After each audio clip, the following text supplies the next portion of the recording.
ሰላም ሰላም ተመልካቾቻችን እንደምን አላችሁ? በባሌ ዞን ሮቤ ከተማ ላይ ነው የምንገኘው። እዚህ ለጉብኝት ስንገኝ በበርካታ አላማዎች ደግሞ ቀኑን ልናሳልፍ ተገኝተናል። የኦሮሚያ ባህል ማዕከልና ወመዘክር በጋራ በመሆን አሁን ዛሬ ያለንበትን ዕለት የንባብ ባህላችንን እናዳብር በሚል ሀሳብ የንባብ ቀንን ሊያከብሩ እዚህ ተገኝተናል። የንባብ ባህላችን ምን ላይ ነው ያለው፣ የሮቤ ከተማ ደግሞ የንባብ ባህሉ ምን ላይ ይመስላል የሚለውን እንዲሁም ደግሞ የመጽሐፍት ሽልማት የሚካሄድ ነው የሚሆነው። ሁነቱ ምን ይመስላል፣ እነማን ተገኝተዋል የሚለውን ወደ እናንተ ያደረስን ቆይታ ያደረግን ደግሞ አብረናችሁ ቆይታ የምናደርግ ነው የሚሆነው። በድጋሚ እስከ ፕሮግራማችን ፍጻሜ ድረስ አብራችሁን ሆኑ።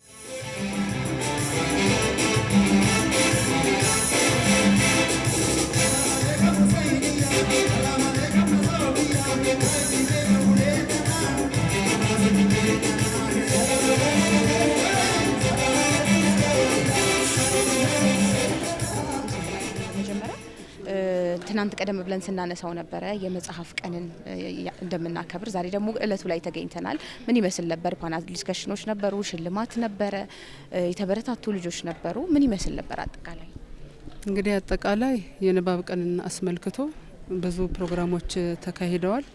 እነኚህ ፕሮግራሞች ያው አንደኛ ዋናው ትልቁ ነገር መጪው ትውልድ የንባብ ክህሎቱን እንዲያዳብር ነው ዋናው ትልቁ መልእክታችን።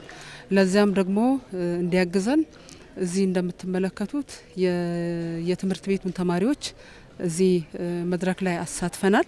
እነኚህ ተማሪዎች ከዚህ ብዙ ነገር ይለምዳሉ ብለን እናስባለን።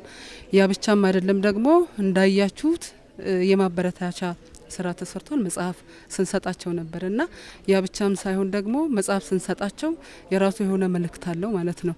እነኚህ ህጻናቶች የነገ የሀገር ተረካቢ ናቸውና የሀገር ተረካቢ ስትሆኚ ደግሞ ሳታቂ ሀገርን መረከብ አትችይም። ስለዚህ እነኚህ ተማሪዎች መጀመሪያ መጽሐፍ ማንበብ መቻል አለባቸው ማለት ነው። መጽሐፍ ማንበብ በራሱ ሙሉ ያደርጋል። ሙሉ ለመሆን ደግሞ የግድ መጽሐፍ ማንበብ ይጠበቅባቸዋል እና ይህንን መጽሐፍ ስንሰጣቸው ይህንን መልእክት አስተላልፈንላቸው ነው ማለት ነው። ዛሬ እኛ ነን እየመራን ያለ ነው። ነገ ደግሞ ይህን ነገር የሚረከቡት እነሱ ስለሆኑ ከአሁኑ ዝግጅት እንዲያደርጉ ነው ማለት ነው።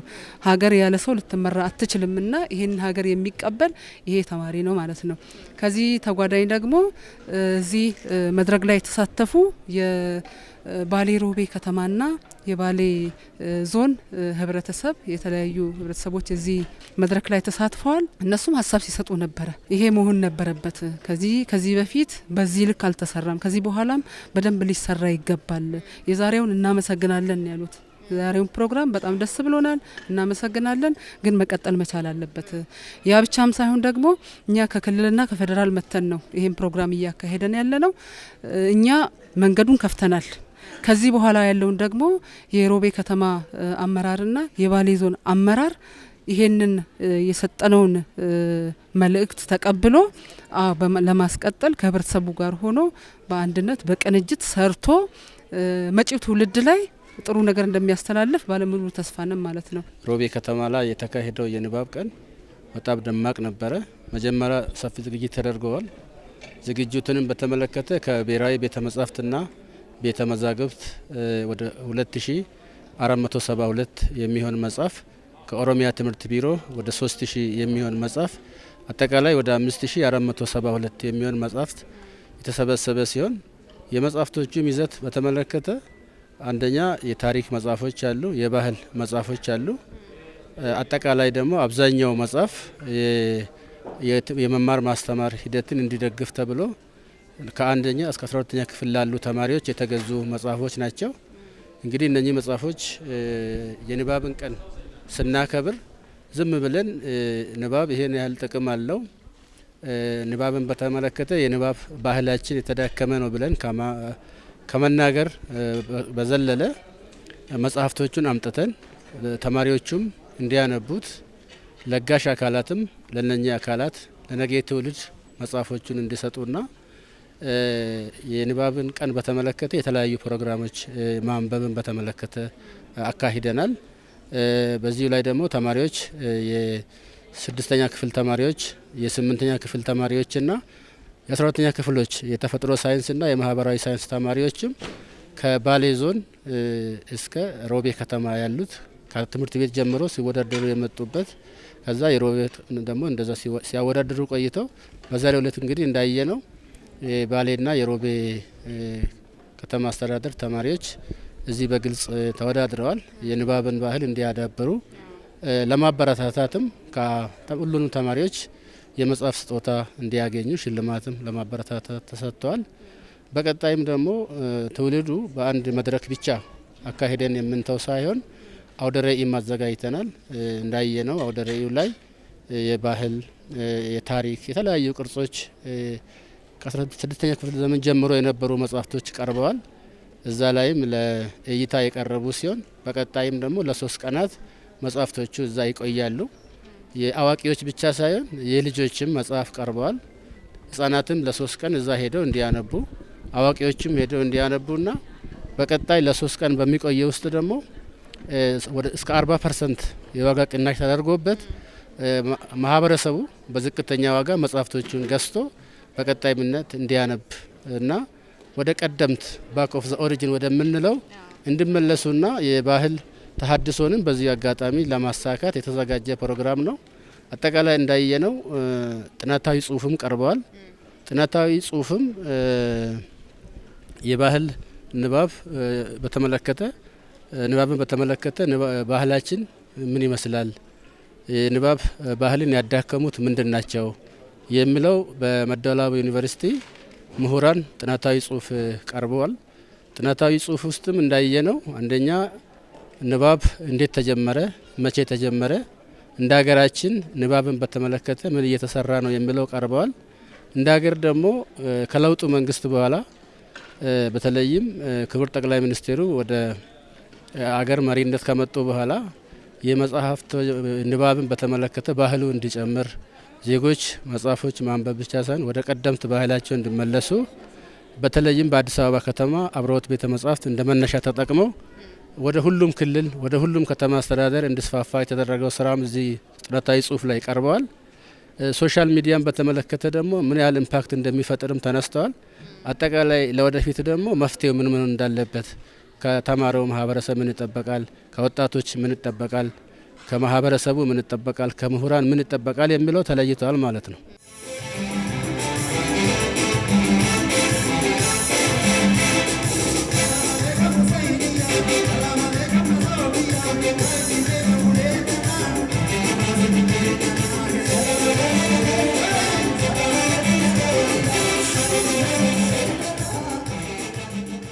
ከዚህ ጋር ተያይዞ የማንበብ ባህላችንን የንባብ ባህላችንን ስናነሳ መጽሐፍ ስንሰጥ ምንድነው የሚያነቡትም ደግሞ የሚለው አብሮ ጥያቄ ውስጥ የሚገባ ነገር ነው። ምናልባት ታሪክን ከማሳወቅ ባህልን ከማሳወቅ ያለፉበትን የአባት የእናቶቻቸውንም ገድል ከማሳወቅ አንጻር ምን አይነት ፋይዳ አለው? ንባቡ በራሱ እንዳለ ሆኖ የሚያነቡት መጽሐፍቶች የመጡት መጽሐፍቶች ምን አይነት ፋይዳ አላቸው? ኦኬ፣ በስጦታ ያመጣናቸው መጽሐፎች 2 አይነት ናቸው። አንደኛው ቴክስት ቡክ ነው። ቴክስት ቡክ ስንል ያው በየትምህርት ቤቱ የመጽሐፍ እጥረቶች አሉ። አንደኛ እሱን የመጽሐፍ እጥረት ስላለ እሱን ችግር በተጓዳኝ ለመፍታት ነው። እነኚህ መጽሐፎች ከ1 ሚሊዮን ብር በላይ የተገዙ መጽሐፎች ናቸው። ይህንን ለየትምህርት ቤቱ ነው በስጦታ መልክ እየሰጠ ነውና እዛ ላይ ተማሪዎች ያው እጥረት እንዳይገጥማቸው ይረዳቸዋል ማለት ነው። ሙሉ ሆነው እንዲወጡ እያንዳንዱ ተማሪ የራሱ የሆነ መጽሐፍ ሊኖረው ይገባል። ይሄ መጽሐፍ ያን ችግራቸውን ይቀርፍላቸዋል ብለን እናስባለን። ሌላኛው ደግሞ ትልቁ የአሁኑ ትውልድ ችግር ከማንበብ ይልቅ ሶሻል ሚዲያ ላይ ተደቅኖ ነው የሚውለው። ከእውቀት ባዳ ሆኖ ነው እየኖረ ያለውና ይሄ ትውልድ አንደኛ አጠቃላይ ዓለም ምን ትመስላለች፣ ሁለተኛ ሀገሬ ምን ትመስላለች፣ ወርዶም ደግሞ ክልሌ ምን ይመስላል፣ ዞኔ ምን ይመስላል፣ ከተማዬ ምን ይመስላል የሚለውን ነገር ሙሉ እውቀት የለውም። ምክንያቱም ከአካዳሚ ከሆኑ ነገሮች ላይ ርቀዋል። ቴክኖሎጂ ባይዘይ በስነ ስርዓቱ ከተጠቀምሽበት ጥቅም አለው። አላግባብ ደግሞ ዝም ብለሽ የምትጠቀሚ ከሆነ ራስሽን ያሳጣሻል። ስለዚህ ከዛ ዓለም ውስጥ ወጥተው ወደ ራሳቸው እንዲመለሱና ራሳቸውን እንዲያውቁ ይረዳቸዋል ማለት ነው። ይሄ መጽሐፍ አሁን አካዳሚክ ያለ አጠቃላይ ደግሞ ታሪካቸውን እንዲያውቁ ይረዳቸዋል ማለት ነው። ሁለቱም መጽሐፍ ደግሞ ይጠቅማቸዋል ብለን እናስባለን። ያ ብቻም አይደለም እንደሚጠቅማቸውም ደግሞ ግልጽ የሆነ ነገር ስለሆነ በዛ መልኩ ነው እነኚህ መጽሐፎች ያመጣ ነው። በጥናታዊ ጽሁፍ ላይም እንደቀረበው ምንድነው አሁን ያለው ትውልድ አብዛኛው ከቴክኖሎጂ ጋር እንደመሄድ አጫጭር ቪዲዮዎችን የመመልከት ሾርት ሜሞሪ የምንላቸውን በተለይም ተማሪዎች ላይ ህጻናት ላይ ከባድ ኢምፓክት ይፈጥራል ማለት ነው። ቴክኖሎጂን መጠቀም ጥሩ ነገር ሆኖ ወደ ቀደምት ተመልሰን ንባብ ሙሉ ሰው ያደርጋል የሚለውን ፕሪንሲፕል ይዘን ዛሬ የሚያነብ ነገ መሪ ነው የሚለውን ፕሪንሲፕል ይዘን ተማሪዎች በየትምህርት ቤቱ በየቤተሰቡም በየከተማ አስተዳደሩም አክሰሱ እንዲኖር ማድረግ ያስፈልጋል መጀመሪያ ማለት ነው። ይሄንን በተያያዘው በባህል ታድሶ ውስጥም አቅጣጫ እንደተቀመጠው እያንዳንዱ ከተማ አስተዳደር የወጣቶች መዋያ ቦታ፣ የንባብ ቦታ፣ ቤተ መጻሕፍቶች እንዲዘጋጁ በየትምህርት ቤቱም በየዩኒቨርሲቲውም የንባብ ቦታ እንዲዘጋጅ ተደርገዋል ማለት ነው። ይሄ ከዚህ ጋር ተያይዞ ሶሻል ሚዲያ ኢምፓክት ስለሚፈጥር በተቻለ መጠን አክሰሱን ማቅረብና የንባብ ቦታ ማመቻቸት መሰረተ ልማትን ማሟላትና በተቻለ መጠን ደግሞ ወደ ቀደምት መመለሳችን ትልቅ አስተዋጽኦ አለው ማለት ነው። እንደዚህ የመጽሐፍ ችግር ባለበት አካባቢ ደግሞ እንደ ክልልም ተለይቶ ከተለያየ ድርሻ አካላት ጋር በመቀናጀት አንደኛ መጽሐፎቹን አምጥተን በስጦታ መልክ መስጠት፣ ሁለተኛ ደግሞ ገበያን መፍጠር። አዲስ አበባ ላይ ያሉት ደራሲያንና ማህበር ተሰብስበው ዛሬ መጥተዋል። በዝቅተኛ ዋጋ መጽሐፍቶቹን ሊገዙ እንዲችሉ የተመቻቸ ሁኔታ ተፈጥሯልና በተቻለ መጠን አክሰሱን መፍጠር ነው። እኛም ዛሬ እንዳያችሁት እንግዲህ ወደ 5472 ካለው መጽሐፍ ውስጥ ለባሌ ዞን እስከ 1500 መጽሐፍ ሰጥተናል። ለምስራቅ ባሌም እንደዛው 1500 እንደዚያውም ለሮቤ ከተማ አስተዳደር 1500 መጽሐፍና ለማረሚያ ቤቶች ደግሞ ወደ 5742 የሚሆኑ መጽሐፍቶች ተበርክቶላቸዋል። ማረሚያ ቤት ያለውም ዜጋ ሙሉ ሆኖ እንዲወጣ አጠቃላይ ያለውን እንዲያውቅና እንዲያነብም ተሰጥቷቸዋል ማለት ነው።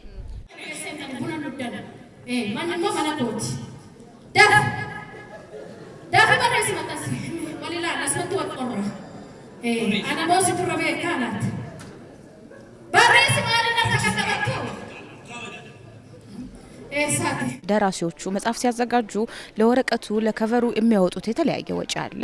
ስለዚህ ዋጋው ነው ይሄ ይበቃዋል ብለው የሚተምኑለት ወጪ አለ። እንደ ሀገር እንደ ማህበረሰብ ደግሞ በባህል ለመጽሐፍ የምናወጣው ገንዘብ ትልቅ ይመስለናል።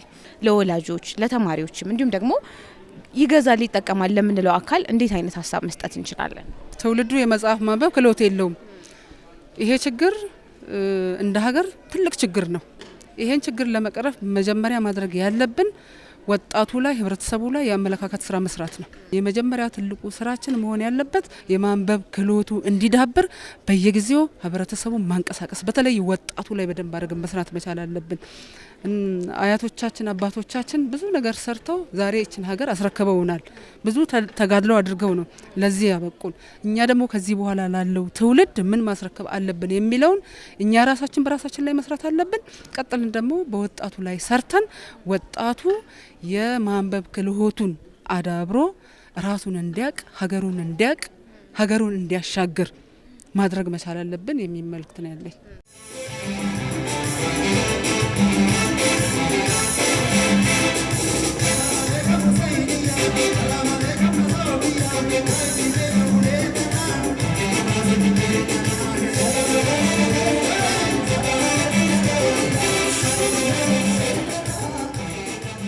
ንባብና ባህል አብረው የሚሄዱ ነገሮች ናቸው። ባህል በመጽሐፍት ውስጥ በንባብ ውስጥ ይገለጻል። ምናልባት እንደ ቅድ የያዛችሁት ደግሞ ተጨማሪ ነገር ካለ ምን እንጠብቅ እንበል እስቲ ለተመልካቾች? አንደኛ ይሄ የጀመርነውን ነገር ማጠናከር ነው። እንደ ኦሮሞ ባህል ማዕከል የንባብ ባህልን ማዳበር ብለን አሁን ጀምረናል። ይሄ የጀመርነው በባሌ ዞን ላይ ወይንም ደግሞ በሮቤ ከተማ ላይ የሚቆም ሳይሆን በሌሎች ዞን ላይም ይህንን ነገር ማሳተፍ። ሌላኛው ደግሞ ሶሻል ሚዲያ እዚህ ነገር ላይ እንዲሰራ ማድረግ መቻል አለብን። ከባህል ጋር ተያይዞ ማለት ነው ጥሩ ያልሆኑ ነገሮች እየመጡ ነው። ከውጭ ሀገር የወረስናቸውን ነገሮች አዳፕት አድርገን ወደማይሆን መስመር እየሄድን ነው ማለት ነው። ይሄንን ነገር ገደብ ካላደረግንለት ወጣቱ ሊጠፋ ነው ማለት ነው። የሀገራችንን ባህል በዛው ልክ ሊጠፋ ነው ማለት ነው። ወደ ባህላችን መመለሳችን ደግሞ ከቴክኖሎጂ ጋር አንድ ላይ ደምረን ጥሩ የሆነ ነገር ከሰራን ሀገራችንን ማሻገር እንችላለን። በዛውም ልክ ደግሞ ኢኮኖሚካሊ ወደ ብር ቀይረን ሀገራችንን የማሻገር እድል ይኖረዋል ብዬ አስባለሁ። አንድ ትልቅ ቤተ መጻሕፍትና አርካይቭ ወይም ቤተ መዛግብት አለን እንደ ክልል። እዛ ውስጥ ማአት መጽሐፎች አሉ። በዛ መረጃም አለ በአርካይቭ ውስጥ። ያ ቤተ መጻሕፍት ውስጥ የሚገኘው መጽሐፍትና ቤተ መዛግብት ውስጥ የሚገኘው አርካይቭ ውስጥ ያለው ዶክመንት ወይም መረጃ ለጥናት እንዲሆን፣ ለምርምር እንዲሆን፣ ለተማሪዎችም እንዲሆን ተደርጎ በነጻ ነው አገልግሎቱን የምንሰጠውና እዛ አካባቢ ያለው ሰው በተቻለ መጠን በቅርበት ላይ የሚገኘው ሰው መጥቶ መጽሐፍን ማንበብ እንዲችል፣ ሁለተኛ ደግሞ መምጣት የማይችል ሰው መጽሐፍቶቹን በትውስት ወስዶ ሪሰርች አድርጎ አንብቦ እንዲመልስ እሱንም አመቻችተናል። ኢላይብረሪም በዚህ በቴክኖሎጂ ዘመን እየጀመርን ስለሆነ ተደራሽ ለማድረግም እየተሰራ ያለ ስራ አለ ማለት ነው። እንግዲህ አብዛኛው መጽሐፎች እኛ አሁን ቤተ መጻሕፍት ውስጥ ያለው አብዛኛው ከታሪክ ካለፈው ስርዓት ውስጥ ጀምሮ የነበረው ታሪክ የተጻፈው፣ በአርካይቭ ውስጥ ያሉ ደግሞ ቅርሶች አሉ፣ የተጻፉ ሰነዶች ወይም መረጃዎች አሉ። እሱንም አደራጅተናል። በተጨማሪ ደግሞ ለትምህርትና ለመማርና ለማስተማር እንዲያገለግል አካዴሚክ የሆኑ መጽሐፍቶችም አሉ ማለት ነው። ስለዚህ ሞሮፍ እኛ የምንሰራው ባህልን ከማስተዋወቅ አንጻር የታሪክና የባህል መጽሐፍቶች በአብዛኛው ይገኛሉ። በተጨማሪ ደግሞ ለከፍተኛ ትምህርት ተቋም እስከ ፒኤችዲ ለሚማሩ ተማሪዎችም እንደ ሪፈረንስ የሚያገለግሉ በማዕከላችን ይገኛል ማለት ነው። ወጣቱ አንደኛ የንባብ ክህሎቱን ማዳበር መቻል አለበት። ሁለተኛ ራሱን ማወቅ አለበት። ሀገሩን ማወቅ መቻል አለበት። ለሀገሩ ተቆርቋሪ መሆን መቻል አለበት። ይሄንን የምናደርገው ስናነብ ስናውቅ ብቻ ነው። ያለበለዚያ ጎዶሎ ነን። ጎዶሏችን ላይ ደግሞ የሚሰሩ ብዙ አካላቶች ስላሉ ይሄንን አውቀን ወጣቶች ሁላችንም በአንድነት ተቀናይተን መስራት መቻል አለብን የሚል መልእክት ለማስተላለፍ ነው። አመሰግናለሁ።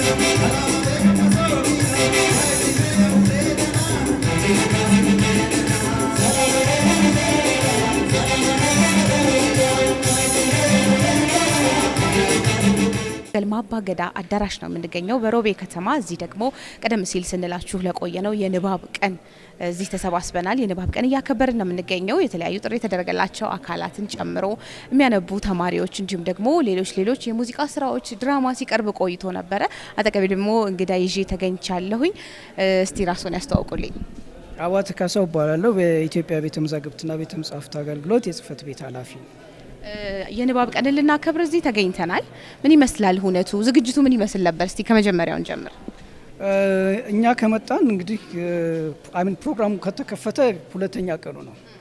በትላንትናው ዕለት ማረሚያ ቤት ጋር እንደዚህ አይነት ፕሮግራሞች ነበሩ። ማረሚያ ቤቶች ታራሚዎች በማረሚያ ቤት ቆይታቸው ጥሩ ነገር አውቀው ተምረው በመጽሐፍት ጭምር ተምረው እንዲወጡ የማድረግ ስራ ስለምንሰራ ውጭ ያሉ መጽሐፍቶች እንዲገቡላቸውና አንብበው ውጭ ያለውን እና ቢዮንድ ከአካባቢያቸውም አለፍ ብለው ነገሮችን እንዲያዩ ለማድረግ ብለን እዛ ነበረ። የዛሬው ፕሮግራም በተለይ ከተማሪዎች ጋር እና ከአካባቢው ማህበረሰብ ጋር የተገናኘንበት መድረክ ነው። ለተማሪዎች የማነቃቂያ ፕሮግራሞች ደራሲዎች አሉ፣ የመጡ ትልልቅ ደራሲዎች አሉ። የማነቃቂያ ንግግር ያደርጉላቸዋል። ስለ ንባብ በፕሬዘንቴሽን በባለሙያዎች ይቀርብላቸዋል። ለወላጆች የወላጆችና የመምህራን ሚና ላይ እንደዚሁ ገለጻ ይደረግላቸዋል። ይህንን አስቀጥለው አንባቢ ማህበረሰብ እንዲፈጥሩ አስበን ነው የመጣ ነው። እዚህ እንደዚህ አይነት ኢቨንት ያው ንቅናቄ መፍጠር፣ ግንዛቤ ማስፋት፣ ለጋራ አሰራር መዘጋጀት ስለሚያስችል ቆንጆ ነው። እንደዚህ አይነት ልምድ በጣም ጥሩ ነው። ኢትዮጵያ ውስጥ አልተለመደም። ቅርብ ጊዜ ነው የንባብ ሳምንት ተብሎ እንደ ሰው መጽሐፍ ማንበብ ልምድ እንዲያደርግ፣ የመጽሐፍ ምንነት እንዲያውቅ፣ የመጽሐፍ ጥቅም ከመጽሐፍ የሚገኘው ምንድን ነው የሚለውን ግንዛቤ እንዲኖረው በእንደዚህ አይነት ሁኔታ መዘጋጀቱ በእውነቱ በጣም ጥሩ ሀሳብ ነው። ተግባራዊ እያደረጉ ነው። ብሔራዊ ቤተ መጻሕፍትና ቤተ መዛግብት ከኦሮሚያ ባህል ማዕከልና እንደዚሁም ደግሞ ከባህልና ቱሪዝም ቢሮ የኦሮሚያ ጋር በመተባበር ያዘጋጁት ነው እና ጥሩ ቅንብር ነው እና አካሄዱ በጣም ጥሩ ነው። በተለይ ብሔራዊ ቤተ መጻሕፍትና ቤተ መዛግብት ብዙ ጊዜ አብሬ ሄጃለሁ። እኔም ልምዴን ለማካፈል የመጽሐፍ ስጦታ ያደርጋሉ በየቦታው ባሌ፣ ባቱ፣ አሰላ ብዙ ቦታዎች አብረን ሄደናል እና አፋርም ሄደናል። ምንድነው እኔ ከነሱ እንዳው ጥሩ ነገር በጣም እንትን የሆነው ያነቃቃሉ። የየከተሞችን አዲስ አበባ ብቻ ሳይሆን በየከተሞቹ ያሉት ቤተ መጻሕፍት ተደራጅተው ነዋሪው ህዝቡ የመጽሐፍ የማንበብ ልምድ እንዲያዳብር የሚያበረታታ ስራ ነው እየሰሩ ያሉት እና የመጽሐፍ ስጦታ ይሰጣሉ። በተለይ ደግሞ ማረሚያ ቤቶች ሄደው ለማረሚያ ቤቶች መጽሐፍ ስጦታ ሰጥተዋል።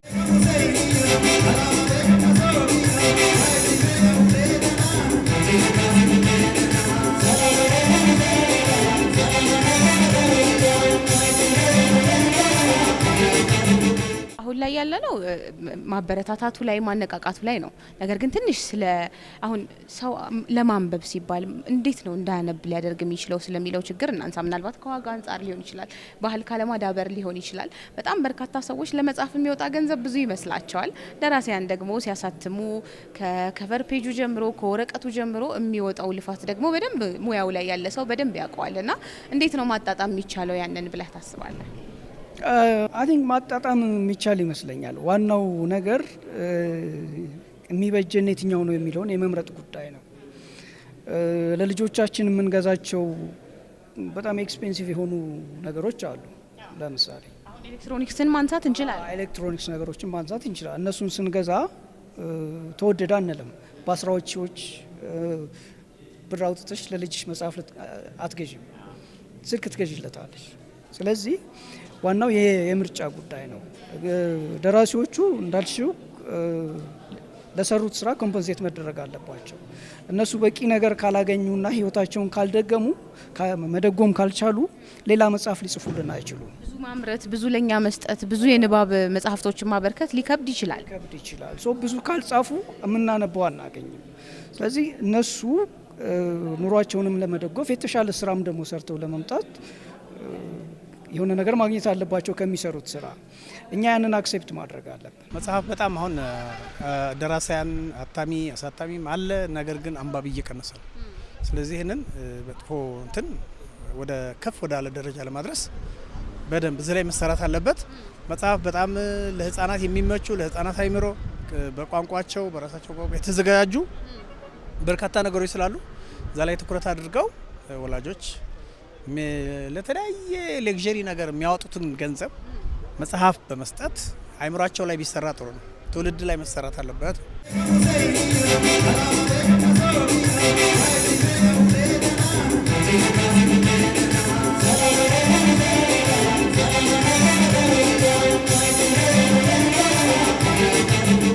ልጆች ያንብቡ ሲባል ምን ያንብቡ የሚለውም አብሮ የሚነሳ ጉዳይ መሆን መቻል አለበት። አላማችን ታሪክን ማሳወቅ እስከሆነ ድረስ እሴታቸውን እንዲያውቁ እስከሆነ ድረስ ከዛ በተጨማሪ ደግሞ ከትምህርታቸው ጎን ለጎን ትምህርታቸውን ሊደግፍ የሚችሉ ነገሮች ናቸው እስካልን ድረስ ምን ያንብቡ የሚለው ደግሞ አዋቂዎች የራሳቸው የቤት ስራ ይመስለኛል። እንደ ወላጅ እንደ ታላቅ እዚህ ሙያ ላይ እንዳለ ሰው ደግሞ ምን አይነት ሀሳብ መስጠት እንችላለን በዚህ ጉዳይ? ብሔራዊ ቤተ መዛግብት ቤተ መጻሕፍት አገልግሎት ተቋም ልጆች ላይ መሰራት እንዳለበት ያምናል። ለዚህም ደግሞ እናንብብ የሚለውን ሙዚቃ እሱንም በማሰራት ህጻናትና ወጣቶች የቲያትር ባለሙያዎች ናቸው የሰሩት። ይሄ በልዩ ልዩ የኢትዮጵያ ቋንቋዎች ተተርጉሟል። ከፍተኛ ንቅናቄ በመላ ሀገሪቱ ተሰርቷል ቆየ በጣም እና ምን ያንብቡ ለሚለው ደግሞ መጽሐፍት አታሚ አሳታሚዎችን በዲስካውንት እንዲያቀርቡላቸው ለህጻናት አባቶች ደራሲያን የንባብ ክህሎትን ተረት ተረት እያነበቡ የንባብን ጥቅም ማንበብ ታላቅ ሰው እንደሚያደርግ ያስታውቋቸዋል። ስለዚህ አሁን ወላጅ የመጀመሪያ ለልጆች ትምህርት ቤት ነውና ወላጆች መታነጽ አለባቸው። በሶሻል ሚዲያ በተለያየ ነገር ተጠምደው ስለሚውሉ ህጻናት ላይ ካልሰራን የነገይቱ ኢትዮጵያ ጥያቄ ውስጥ ነው የምትገባው። ስለዚህ እነሱ ላይ መስራት አለብን የሚለው ነው። አሁን የህጻናት መጽሐፍት ቀርበዋል። መጽሐፍት ሻጮች ቀርበዋል። እንግዲህ ማህበረሰቡ ለልጆቹ ያው እኔ ለምሳሌ ይኸው እነዚህ መጽሐፍቶች ገዝቻለሁ። የልጆች ለልጆች ያመጋገብ ያነቡ የሚችሉት እነዚህን ገዝቻለሁ ለልጆቼ ማለት ነው። እንግዲህ ይሄ የማንበብ ልምድ መዳበር አለበት። ሰው ባነበበ ቁጥር እውቀቱ ይሰፋል፣ ሙሉ ሰው ያደርጋል የሚለው ልክ ነው እኮ። በአስተሳሰብ ብዙ ይኖረናል፣ አይዲያዎች እናገኛለን። ለሀገር ግንባታ ለሳይንስ ፈጠራ ስራዎች መጽሐፍቶች አሉ እና ለብዙ ነገር ነው መጽሐፍ ለሀገር እድገትና የሚጠቅመው። ሁሉም ያንብብ እላለሁ። ኢትዮጵያ ታንብብ እላለሁ። አንብበን እንለወጣለን፣ ሀገር እናሳድግበታለን፣ እንጠቀምበታለን። እጅግ አድርጌ አመሰግናለሁ።